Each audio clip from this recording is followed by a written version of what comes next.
कहानी की शुरुआत में हम मॉरिस नाम के एक शातिर चोर को देखते हैं जिसे बैंक से चोरी के केस में पुलिस ने पकड़कर उम्र भर की कैद के लिए दुनिया की सबसे सिक्योर जेल अल्काट्राज में कैद करने के लिए ले जा रहे होते हैं। अल्काट्राज एक ऐसी जेल है जिसे समंदर के बीच एक छोटे से आइलैंड पर बनाया गया है, यानी अगर कोई कैदी जेल तोड़कर बाहर भी आता है तब भी वो भाग नहीं सकता क्योंकि आगे उसका रास्ता पानी रोक लेता है। इसीलिए इस जेल को दुनिया का सबसे सिक्योर जेल का दर्जा हासिल था। यहाँ सिर्फ दुनिया के टॉप क्रिमिनल्स को रखा जाता, लेकिन जल्द ही इस जेल का रुतबा मिट्टी में मिलने वाला था क्योंकि अब इस जेल में एंट्री हो चुकी थी फ्रैंक मॉरिस नाम के एक शातिर चोर की, जो पहले भी कई बार जेल तोड़कर भाग चुका है। लेकिन इस बार मॉरिस थोड़ा घबरा गया क्योंकि ये जेल बहुत ही ज्यादा सिक्योर थी। मगर मॉरिस को यहाँ अपनी पूरी जिंदगी बिल्कुल भी नहीं बितानी थी। वो जल्द से जल्द इस जेल से भागना चाहता था। जेल में एंटर होते ही मॉरिस भाग जाने का सोचने लगा। मॉरिस को सर से पांव तक फुल चेकिंग करके उसे एक सेल में लॉक किया जाता है। एक गार्ड आकर मॉरिस से कहता है, वेलकम टू अल्काट्राज, और यहाँ से होती है असली कहानी शुरू। तभी अचानक एक बेल बजती है और सभी सेल के गेट्स ऑटोमेटिकली खुल जाते हैं। अफसर कैदियों को बाहर बुलाते हैं। इस जेल का डिसिप्लिन भी बहुत सख्त है। कैदियों को साफ सफाई और अपने टाइम पर सेल में जाने के रूल्स को फॉलो करना होता है। सब एक जैसा यूनिफॉर्म पहनकर लाइन में ब्रेकफास्ट खाने आ जाते हैं। मॉरिस के सामने लिटमस नाम का एक कैदी होता है। मॉरिस पूछता है कि मुझे तो कांटा ही नहीं मिला, अब मैं नूडल्स कैसे खाऊंगा? लिटमस उसे कहता है, अबे ये तेरा घर नहीं है, जो तुझे मिला है उसे चुपचाप खा ले। तभी वुल्फ नाम का एक खतरनाक कैदी मॉरिस को चिढ़ाने लग जाता है। वुल्फ से जेल में हर एक कैदी तंग था। वो यहाँ हर एक कैदी पर अपनी मनमानी चलाता था और उस पर बलात्कार के ढेर सारे केस भी हैं। इस जेल में एक से बढ़कर एक खतरनाक कैदी रखे जाते हैं। यहाँ लिटमस मॉरिस से थोड़ा खाना मांगता है और इस दौरान मॉरिस उसे अपनी प्लेट दे देता है। जब मॉरिस टेबल के नीचे से देखता है तो उसे पता चलता है कि लिटमस खुद खाना नहीं खा रहा बल्कि वो चूहे को दे रहा है। रात को एक गार्ड मॉरिस को वार्डन के पास लेके जाता है। जब मॉरिस वार्डन के ऑफिस में पहुंचता है तो वार्डन मॉरिस से कहता है कि मैं जानता हूं कि तुम बहुत ही शार्प माइंड हो और बहुत इंटेलिजेंट भी हो, लेकिन वो सब यहाँ किस काम का, क्योंकि तुम्हारे जैसे यहाँ कितने आए और गए पर यहाँ से कोई बच नहीं पाया। यहाँ कैदी बहुत ही स्ट्रिक्ट रूल्स फॉलो करते हैं। 2 महीने में एक बार ही कोई तुमसे मिलने आ सकता है और वो भी तब अगर मेरा मूड अच्छा हो। वार्डन बहुत ही सख्त इंसान है जो जरा सी गलती पर भी कैदियों को बहुत ही स्ट्रिक्ट पनिशमेंट देता है। वार्डन कहता है, यहाँ से भागने का सोचना भी मत, नहीं तो तुम्हारे टुकड़े टुकड़े कर दिए जाएंगे। जिस पर मॉरिस जवाब देता है, नहीं सर, आपके होते हुए यहाँ से कौन भागने का सोच सकता है। लेकिन असल में पहले दिन से ही मॉरिस के दिमाग में यहाँ से भागने की प्लानिंग शुरू हो चुकी थी। इस दौरान मॉरिस मौका देखते ही वार्डन का नेल कटर चुरा लेता है, जो वैसे तो बहुत ही छोटी सी चीज थी, पर मॉरिस को पता था कि अल्काट्राज जैसे जेल में इस छोटे से नेल कटर से भी बहुत बड़ा काम लिया जा सकता है। मॉरिस वापस सेल में आते ही इस नेल कटर को बाइबल में छुपा देता है। अगले दिन बाथरूम में वुल्फ फिर मॉरिस को परेशान करने लगता है, पर इस बार मॉरिस उसे छोड़ने वाला नहीं था। अब मॉरिस अपना असली रूप दिखाता है और उसे पकड़कर उसकी खूब धुलाई करता है। वुल्फ को पीटने के बाद अब मॉरिस का पूरे जेल में एक अलग रुतबा बन गया। हर कोई मॉरिस से डरने लगा। इसके बाद मॉरिस को लाइब्रेरी में काम दिया जाता है। वहाँ इंग्लिश नाम के एक आदमी से उसकी मुलाकात हो जाती है। वो इस जेल का सीनियर कैदी है। इंग्लिश को भी 2 आदमियों के कत्ल की वजह से उम्र भर की कैद सुनाई गई थी। उसने इस जेल में अपनी आधी जिंदगी गुजार दी थी। वो इस जेल के चप्पे चप्पे से वाकिफ है। उसे जेल की हर बात की खबर रहती है। उसे यह भी पता होता है कि आज सुबह मॉरिस और वुल्फ की लड़ाई हुई थी। वो मॉरिस को कुछ किताबें देता है जिन्हें मॉरिस को हर एक कैदी के सेल में पहुंचाना होता है। अगले सीन में खुले जगह को दिखाते हैं जहां कैदी कोई न कोई गेम खेल रहे होते हैं। तभी वो डॉक नाम का एक आर्टिस्ट से मिलता है जो खुद की पेंटिंग बना रहा होता है। डॉक एकदम सीधा साधा और डिसेंट इंसान है जो कई सालों से यहाँ सजा काट रहा है। उसे पेंटिंग करने का बहुत ही शौक था और अपना ज्यादातर वक्त वो पेंटिंग में ही लगाता। डॉक का कहना था कि अल्काट्राज जैसी जेल में कोई भी पागल हो सकता है, पर उसकी पेंटिंग की वजह से अब तक उसका दिमाग नॉर्मली चल रहा है। मॉरिस डॉक से पूछता है कि इस पेंटिंग में ये फूल क्यों बना के रखा हुआ है, तुम्हारी शर्ट में ऐसा तो कुछ नहीं? डॉक कहता है कि यह मेरी खुशी है जो सिर्फ पेंटिंग में है, मेरे मन में नहीं। उसके बाद मॉरिस जब अपने दाएं तरफ देखता है तो उसे ऊपर इंग्लिश दिखाई देता है। मॉरिस इंग्लिश की तरफ जाता है। जब मॉरिस उसके करीब जाता है तो उसके चेले मॉरिस को रोक देते हैं। तब इंग्लिश इशारा करता है कि अपना ही आदमी है, आने दो। मॉरिस उसके पास जाकर बैठ जाता है और तुरंत अपने दिल की बात छेड़ देता है। मॉरिस उससे कहता है कि यहाँ से बचने में आप मेरी मदद करेंगे। ये बात सुनकर इंग्लिश तो हंस पड़ता है। देखो बेटा, ये महज सिर्फ जेल नहीं है, ये हम सबकी कब्र है। यहाँ से निकलना है तो पहले हमें मरना पड़ेगा, तब जाके हमारी डेड बॉडी यहाँ से कब्रिस्तान तक पहुंच पाएगी। चलो मान भी लो कि तुम इन बड़ी दीवारों पर चढ़ भी गए और उसके बाद खतरनाक फोर्सेस को क्रॉस भी कर लिया और किसी जादुई शक्ति से तुम यहाँ के सैकड़ों गार्ड्स से बचकर जेल से बाहर भी निकल जाओ, तब भी यहाँ से भाग नहीं पाओगे क्योंकि आगे तुम्हारा रास्ता समुंदर रोक लेगा। इसलिए टाइम बर्बाद मत करो और चुपचाप सजा काट लो, कम से कम जिंदा तो बचे रहोगे। लेकिन मॉरिस अपने इरादे का पक्का था, वो हर हाल में इस जेल से भागना चाहता था। उस रात एक अफसर मॉरिस को बताता है कि तुम्हें कल से कारपेंट्री का काम दिया गया है, 1 घंटे का 50 सेंट्स दिहाड़ी भी दी जाएगी। मॉरिस फौरन इस काम के लिए राजी हुआ क्योंकि उसे लगा कि वहां उसे कोई ऐसा औजार मिल सकता है जिससे उसके भागने में काम आ सकता है। अगले दिन मॉरिस लिटमस से यहाँ से बचने का रास्ता पूछता है। लिटमस कहता है, अरे ये तो बहुत ही आसान है, हर सेल में एक एयर वेंट होता है, उसके जरिए तुम छत पर पहुंच सकते हो, वहां से शायद तुम बच पाओ। और मॉरिस की बातों पर मुस्कुराते हुए वहां से चला जाता है। तब डॉक मॉरिस को खबरदार कर देता है कि वुल्फ तुम्हारी तरफ आ रहा है। तभी वुल्फ मॉरिस पर चाकू से वार करने आता है। मॉरिस अपना कोट हाथ में लपेटकर उसके साथ लड़ने लग जाता है। इतने में एक गार्ड उसे रोकने आता है तो वुल्फ गार्ड पर भी चाकू से वार कर देता है। अब मामला बिगड़ जाता है और वॉच टावर का गार्ड शूट करने लगता है। तब जाकर मॉरिस और वुल्फ लड़ना बंद करते हैं। मॉरिस को पता नहीं था कि वॉच टावर पर भी एक गार्ड है। वो अब एक एक करके इस जेल की हर बात को नोटिस करने लग जाता है। मॉरिस और वुल्फ को गार्ड्स डी ब्लॉक में ले जाते हैं जहां रात भर कैदियों को अंधेरे में रखकर टॉर्चर किया जाता है। ये एक ऐसा सेल था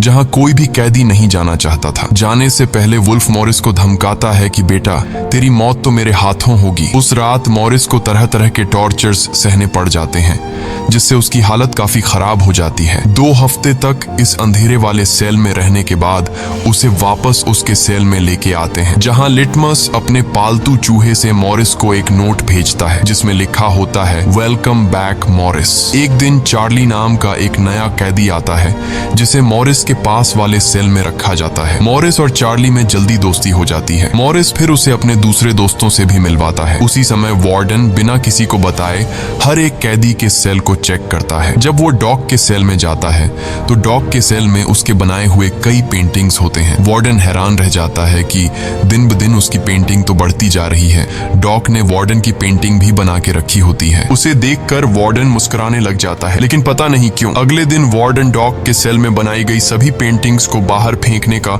गार्ड्स को ऑर्डर देता है। वार्डन के इस फैसले ने डॉक को अंदर से पूरी तरह तोड़ दिया क्योंकि डॉक सिर्फ अपनी पेंटिंग के ही सहारे जिंदा था। वह अपने हर एक बनाए हुए पेंटिंग से बहुत प्यार करता था क्योंकि यहाँ उसकी सिर्फ एक ही खुशी थी और वो भी उस बेचारे से छीन ली गई।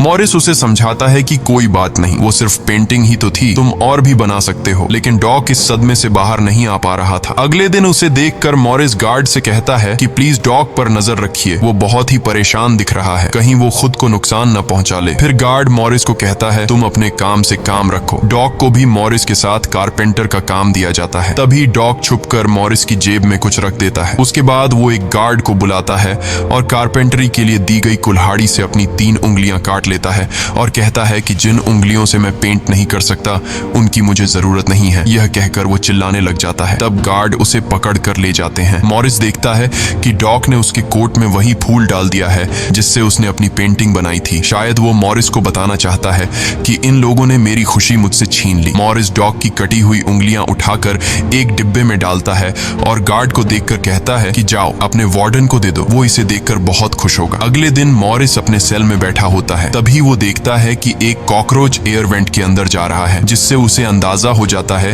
कि यहाँ से बाहर जाने का कोई रास्ता जरूर होगा। इतने में इंग्लिश आकर बताता है कि डॉक ने खुद की उंगलियां इसलिए काटी क्योंकि उसे पेंटिंग करने की परमिशन रद्द कर दी गई थी, इसीलिए उसने तंग होकर अपनी उंगलियां काट ली। यह जानकर मॉरिस को बहुत गुस्सा आता है। अगले दिन डाइनिंग हॉल में वार्डन मॉरिस से पूछता है कि तुम इस डॉग को इतना सपोर्ट क्यों कर रहे हो। वह कहता है ऐसा कुछ नहीं है। ये कहकर मॉरिस वापस टेबल पर जाकर बैठ जाता है। वहाँ उसकी मुलाकात 2 भाइयों जॉन और क्लैरेंस से होती है, पर मॉरिस उनसे ऐसे बात करता है जैसे वह उन्हें पहले से जानता हो। जॉन और क्लैरेंस दरअसल ये दोनों किसी और जेल में मॉरिस के गैंग में थे। जॉन को अब जेल से भागने का काम आसान लगने लगा क्योंकि ये दोनों भाई मॉरिस की तरह शार्प माइंड थे और अब ये तीनों जेल से भागने की प्लानिंग करने लगे। दोपहर को चार्ली की गर्लफ्रेंड उससे मिलने आती है। दूसरी तरफ इंग्लिश की बेटी उससे मिलने आई होती है। इंग्लिश अपनी बेटी को देखते ही उसकी आंखों में आंसू आ जाते हैं क्योंकि उसकी बेटी उसकी गैर मौजूदगी में काफी बड़ी हो चुकी थी और इंग्लिश को अपनी बेटी का बचपन न देख पाने का बहुत अफसोस था। दूसरी तरफ चार्ली को उसकी वाइफ बताती है कि तुम्हारी माँ बहुत बीमार है और डॉक्टर कहते हैं कि वह 1-2 महीनों से ज्यादा नहीं बच पाएंगी। ये बात सुनकर अब चार्ली भी अल्काट्राज से भागने का सोचने लगता है और इतने में गार्ड आकर कहता है कि बात करने का समय खत्म हो चुका है। अब चार्ली बहुत परेशान होता है। वह उस रात मॉरिस से कहता है कि अगर तुम यहाँ से भागने का प्लान बनाओ तो मुझे भी शामिल कर लेना। अगले दिन मॉरिस, चार्ली, जॉन और क्लैरेंस की मीटिंग होती है। तब मॉरिस उन्हें बताता है कि हर सेल का एयर वेंट ऊपर छत पर खुलता है और दूसरी बात ये कि ये जगह खारे पानी से भरे समुद्र के बीच है जिसकी वजह से दीवारें कमजोर हो गई हैं। मेरे पास एक नेल कटर है और मैंने खुदाई पहले से शुरू भी कर दी है। अगर मैं थोड़ा थोड़ा करके खोदूं और एक छोटा सा टनल बनाकर छत पर पहुंच जाऊं तो इस जगह की जांच करने के बाद पता चल जाएगा कि यहाँ से कैसे भागा जा सकता है। जॉन पूछता है कि रात को अगर गार्ड्स को पता चल गया कि तुम अपने सेल में नहीं हो तो उन्हें शक नहीं होगा क्या? तभी क्लैरेंस बताता है कि इस मसले का हल मेरे पास है। वो कहता है कि यहाँ मेरे पहचान का एक बार्बर है जो कैदियों के बाल काटता है। वह हमें बाल सप्लाई कर सकता है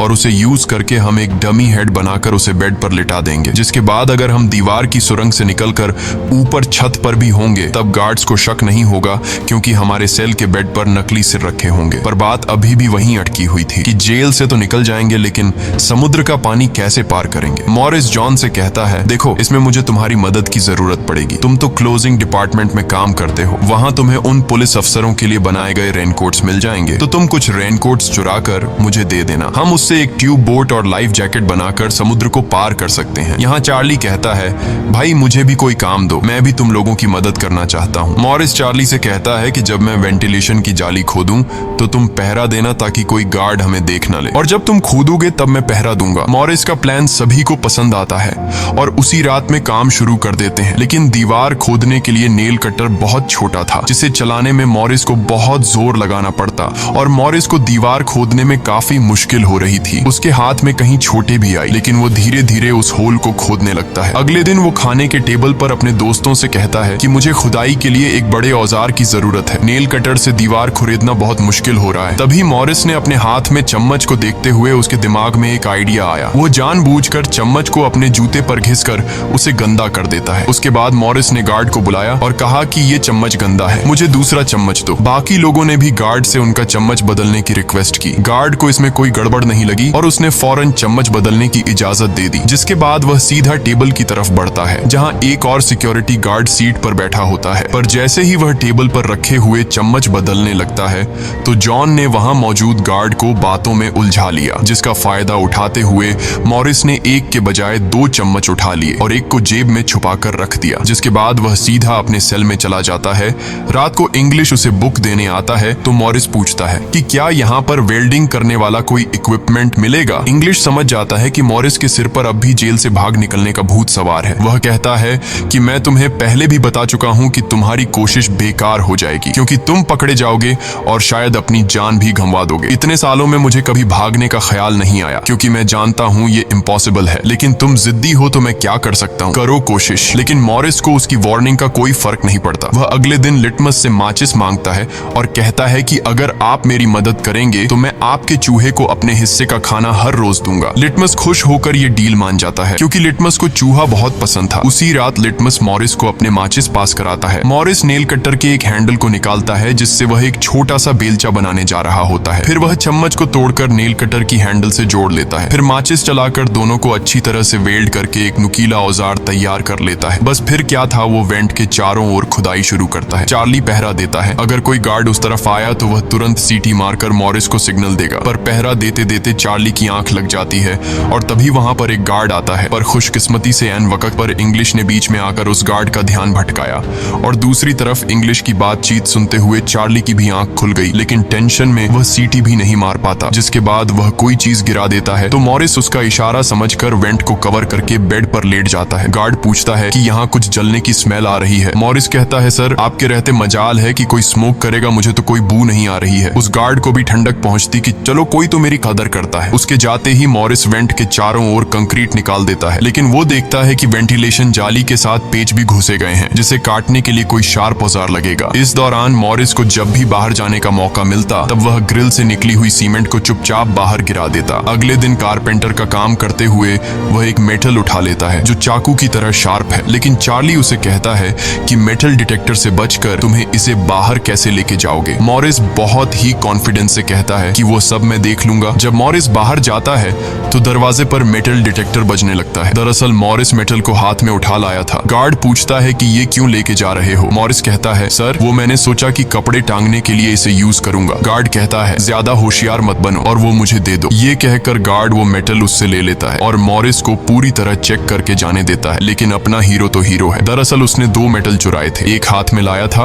और दूसरा शूज में छुपा के रखा हुआ था। उस शार्प मेटल से वह ग्रिल को काट लेता है। अब बारी आती है गार्ड्स को चकमा देने के लिए नकली सिर बनाने का, जिसके लिए ये चारों अपनी जिम्मेदारी का काम करते हैं। चार्ली गार्ड से थोड़ा पेंट मंगवाता है। वो गार्ड से कहता है कि मुझे आर्ट बनाने का शौक है। गार्ड भी इनकार नहीं करता और पेंट उसको लाकर दे देता है। मॉरिस उस होल से निकाले गए कंक्रीट को पीसकर एक पाउडर बनाता है। जॉन नाई की दुकान से बाल इकट्ठा करके लाता है और क्लैरेंस लाइब्रेरी से पुरानी किताबें इकट्ठा कर लेता है। सारा सामान इकट्ठा होने के बाद मॉरिस पानी और पुराने मैगजीन का इस्तेमाल करके एक डमी सिर बनाने लगता है, जिसके ऊपर पेंट और नकली बाल लगाकर बिल्कुल रियल दिखने वाला एक नकली सिर तैयार कर लेता है। साथ ही साथ मॉरिस ने अपने प्लान को और मजबूत करने के लिए नकली कार्डबोर्ड बनाए, जिससे कोई शक नहीं कर पाएगा कि सामने की दीवार में किसी ने सुरंग बनाई है। एक रात मॉरिस ने अकेले ही ऊपर जाने का फैसला किया, जिसके लिए उसने अपनी बनाई गई नकली खोपड़ी को बेड पर रखा और उसे गर्दन तक कंबल से ढक लिया। जिसके बाद वह नकली कार्डबोर्ड लेकर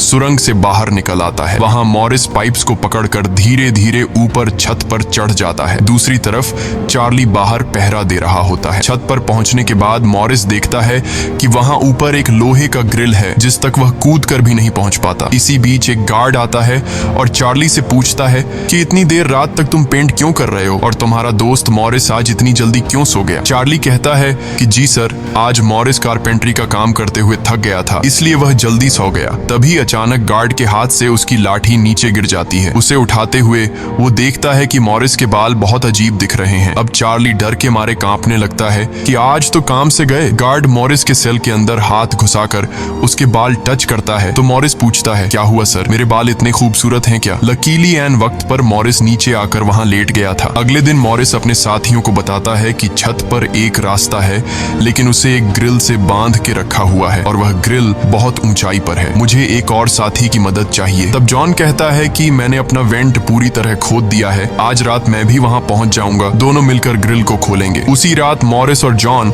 अपने वेंट्स के जरिए छत पर पहुंच जाते हैं। जॉन मॉरिस को उठाता है और मॉरिस ग्रिल को पकड़ लेता है। जॉन देखता है कि यह लोहे का ग्रिल बहुत ही मजबूत है और उसे पूरी तरह से वेल्ड किया गया है। उसे निकालने का एक ही रास्ता है और वह है इसे ड्रिल मशीन से काटना। अगले दिन म्यूजिक क्लास में सभी अपनी अपनी मर्जी का इंस्ट्रूमेंट बजा रहे होते हैं। तभी मॉरिस की नजर वहां रखे एक छोटे से पंखे पर पड़ती है, जिसे देखकर मॉरिस को लगता है कि वह इस पर काम करके एक ड्रिल मशीन बना सकता है, जिसके लिए वह चार्ली से कहता है कि तुम किसी तरह करके इस पंखे को यहाँ से छुपा लो। चार्ली बड़ी आसानी से इस छोटे से पंखे को अपने इंस्ट्रूमेंट बॉक्स में छुपाकर रख देता है। जब चार्ली बाहर आता है तो गार्ड्स उसके इंस्ट्रूमेंट बॉक्स को चेक भी करते हैं, लेकिन उन्हें पंखा नहीं नजर आता और चार्ली को जाने दिया जाता है। वह पंखा जैसे ही मॉरिस के हाथ लगता है तो मॉरिस उस पर काम करना शुरू कर देता है और कई घंटों बाद मॉरिस उस पंखे से एक ड्रिल मशीन तैयार कर लेता है। उस रात मॉरिस और चार्ली छत पर चढ़कर उस लोहे की रोड को ड्रिल मशीन से काटने लग जाते हैं। ड्रिल मशीन की आवाज काफी तेज थी,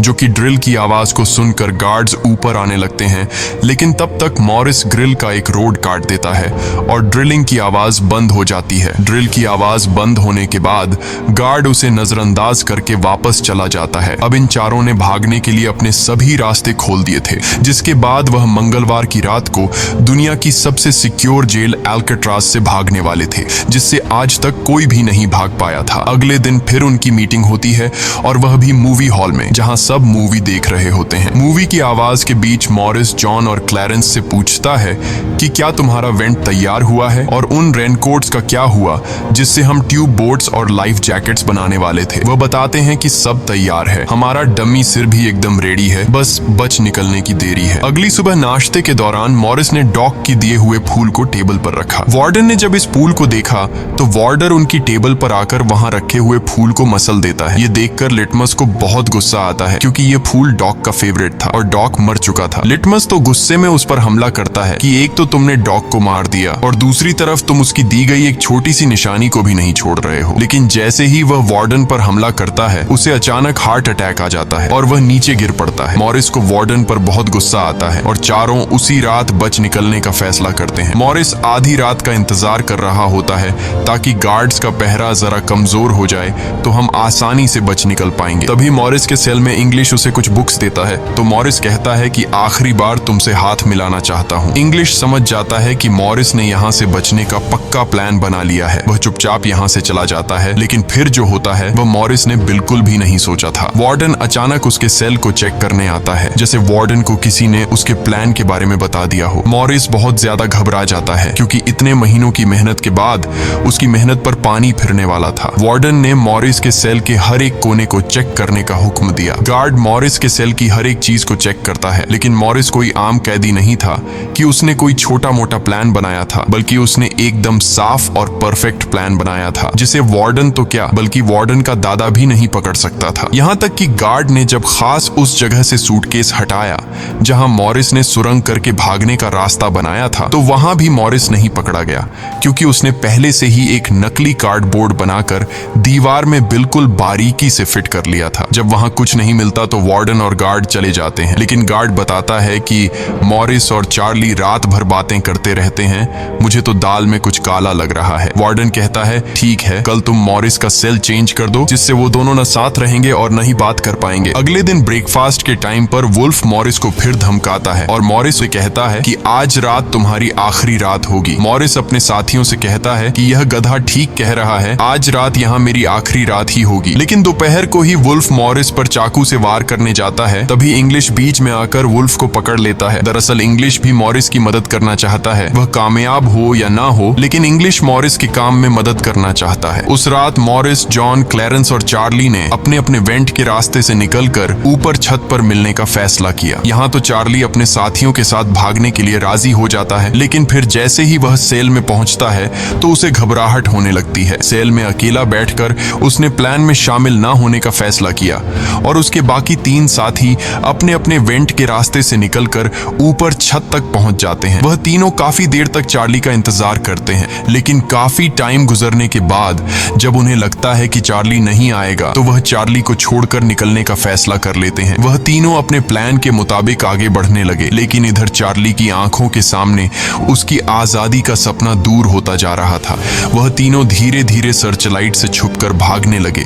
इस तरह से वह छुप छुप कर बिल्डिंग के एंड पर पहुंच जाते हैं। तभी सेल में बैठे चार्ली के दिल में जोश आता है और वह भी भागने का इरादा कर लेता है। वह अपने वेंट के रास्ते से निकलकर ऊपर छत तक पहुंच जाता है, लेकिन अब बहुत देर हो चुकी थी क्योंकि वह अकेला वहां ऊपर के उस दरवाजे तक नहीं पहुंच पा रहा था। यानी उसने अपनी आजादी का मौका डर की वजह से गंवा दिया। दूसरी तरफ वह तीनों छत पर पाइप से लटक कर नीचे जमीन पर आ जाते हैं और टावर में बैठे सिक्योरिटी गार्ड की नजरों से बचते हुए जेल की आखिरी दीवार तक पहुंच जाते हैं और फिर वह तीनों बारी बारी उस फेंस की दीवार पर चढ़कर जेल से बाहर निकल आते हैं। अब वह तीनों तेजी से दौड़ते हुए समंदर के किनारे आ गए। फिर वह तीनों रेनकोट को निकालकर उसमें मुंह के जरिए हवा भरने लग जाते हैं। मुंह से भरने में उन्हें काफी टाइम लग रहा था, लेकिन इसके अलावा उनके पास कोई दूसरा रास्ता नहीं था। इसीलिए वह तीनों अपनी पूरी जान लगाकर जैसे तैसे करके रेनकोट से बनी ट्यूब बोट को आखिरकार फुला देते हैं और बोट को पानी में डाल देते हैं। इस तरह से यह तीनों अल्काट्राज के रुतबे को मट्टी में मिलाते हुए भाग जाते हैं। अगली सुबह एक गार्ड हर सेल को चेक कर रहा होता है। शुरुआत में गार्ड को सब कुछ नॉर्मल दिखाई देता है,